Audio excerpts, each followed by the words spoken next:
Hi, Ben Johnson here to record this week's High Tech Friday. This week we look at a tool called Edmodo. Edmodo is sort of a Facebook for your class. The major advantage of Edmodo is that it has thousands of apps embedded, and that means your students have a single sign-on to get to a whole lot of really neat tools.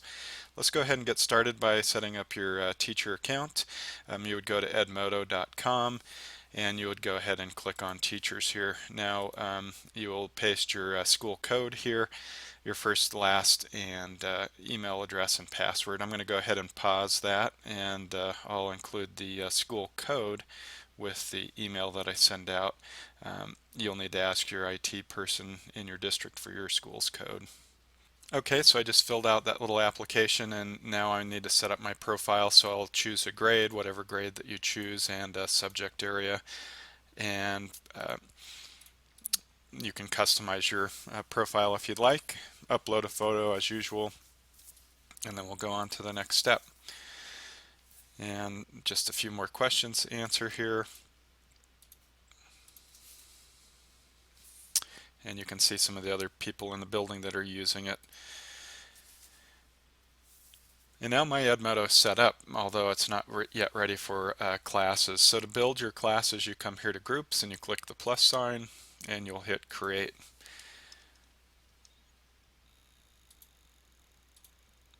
And you might just title it something like period 1, technology, select a grade level, and a subject area again, and then you'll hit create. Go ahead and pick the largest class size, and if you'd like to type a description, you're welcome to do that also. Okay, now in order for your students to register, they're going to go to Edmodo, and you're going to give them this code, this 33XFDD, and that's what they'll type in, and then they'll be part of your P1 technology class. So that's important.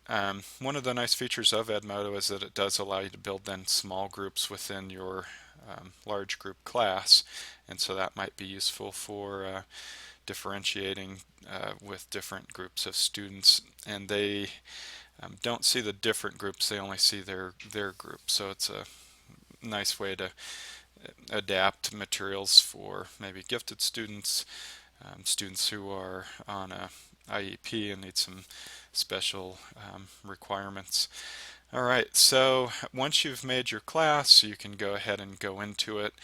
And just to go over some features, notes, if you want to just give your class a note quickly, you can just type in whatever note you'd like to broadcast out. You can pick the class. If you have more than one class, you could send that note to all of the classes.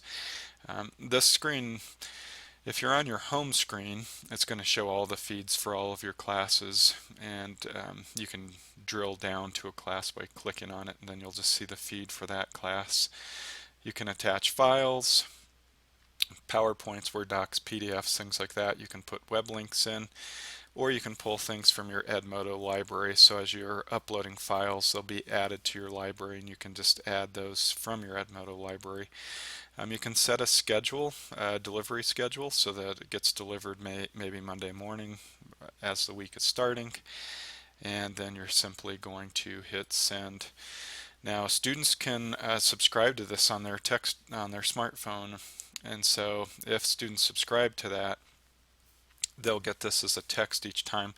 An alert is not that much different than a note.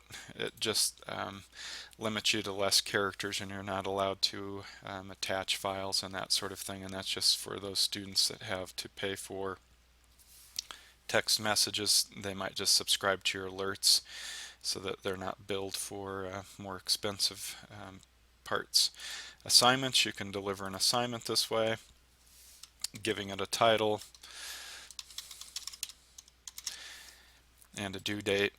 So these are all really nice functions. You can lock it so that it can't be submitted after the due date, and again you can attach files, web links, things from your Edmodo library, and you can schedule the delivery again, and then you would simply send that out.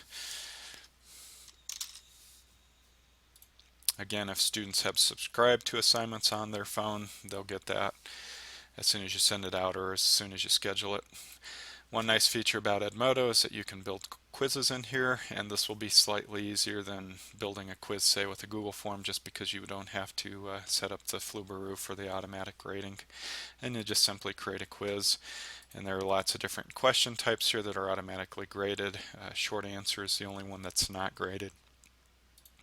And so you can give it a name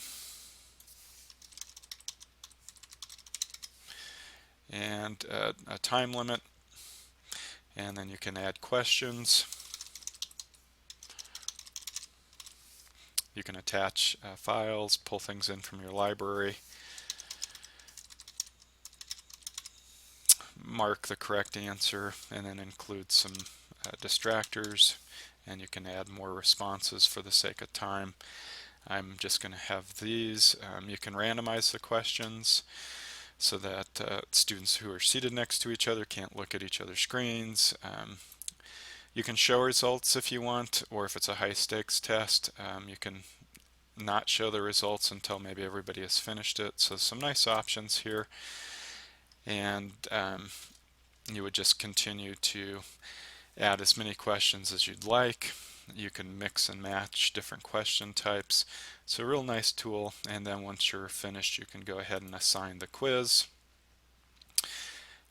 Give it a due date, and then pick the class that you're going to assign that test to, and you can add it to the Edmodo gradebook if you'd like to also, and then send that out.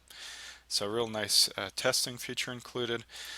Polling, if you just want to quickly poll your class on maybe the choice for the assignment, so maybe groups or no groups, and you can let students vote groups and then individual, and maybe you can let them decide how they're going to work on that particular project, and then you'll just send that out to the class,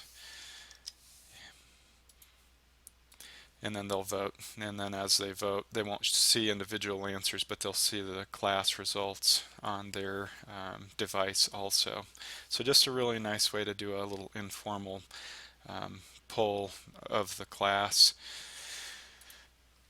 I don't really have time in this tutorial to go over Snapshot. That might be something that we follow up with in future High Tech Fridays.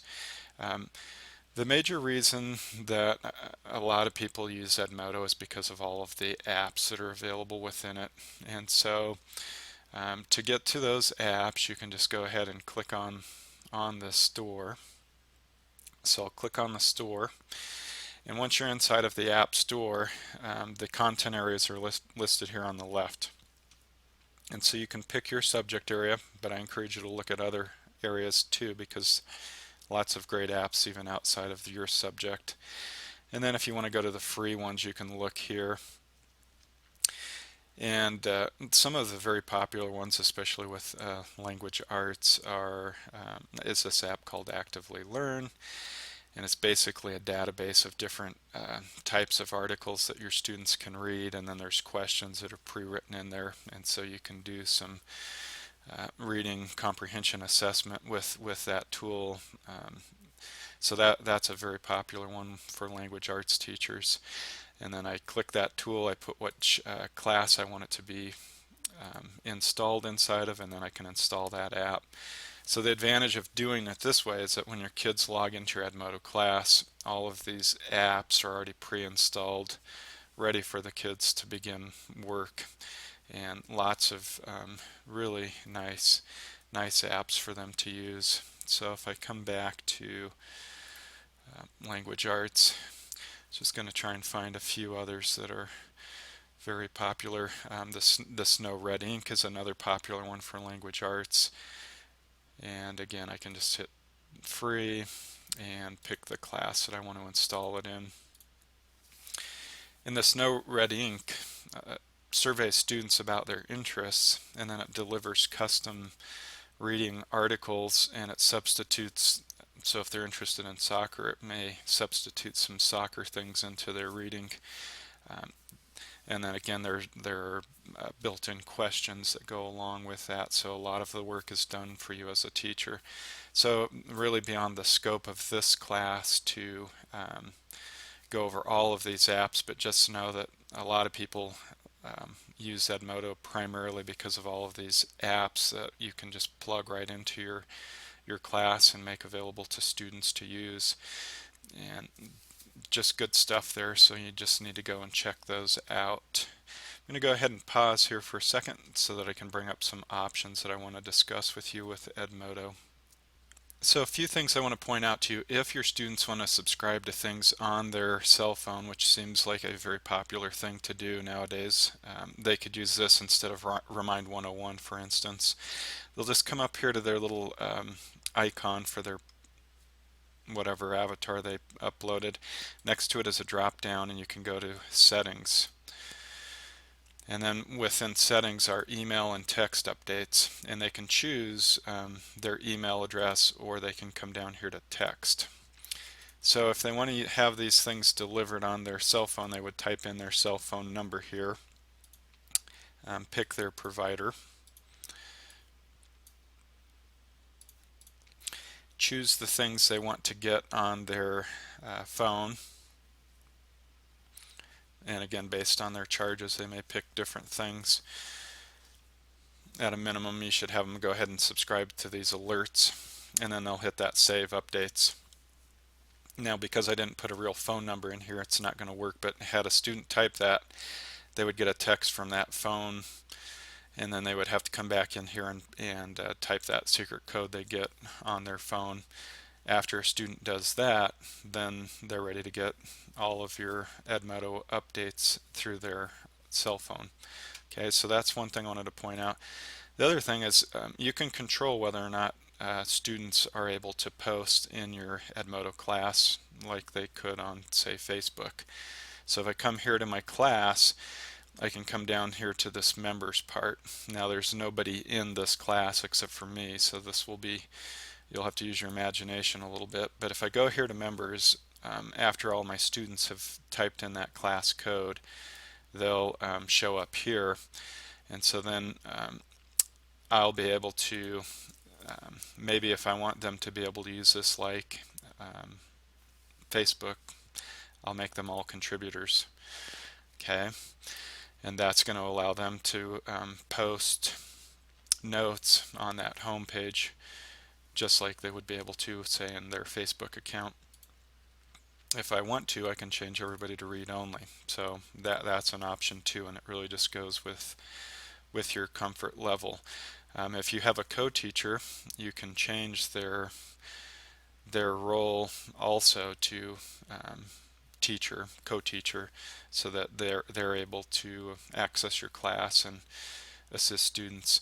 So just know that you go to this members section, but since I'm the only one in here, you'll just have to use your imagination on that part of it.